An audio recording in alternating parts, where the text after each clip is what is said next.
Hi, in this video, I'll discuss about the SQL introduction part. So, what is SQL? SQL Server is a relational database management system developed by Microsoft.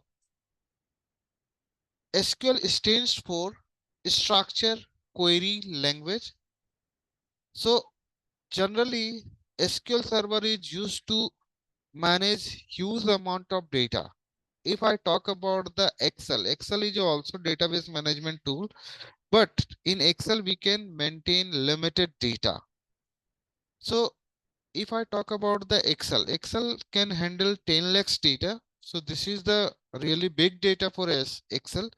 But if you have 20, 30 lakhs data, we can utilize the MS Office tool, which is a Access database.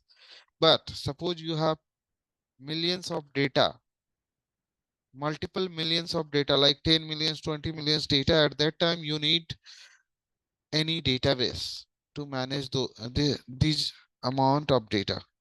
So how SQL can handle this amount of data? So here we have multiple layers to manage the data. So first layer is server. Second layer is database. Within server, we can have multiple database. And after that, we have table. So within table, we manage the information in row and column. So row is called record, column is called field. So SQL is a two-dimensional language where we can manage data in row and column. Row is a first dimension, second dimension is header. Header means field of the data. So this is the introduction part of the SQL Server.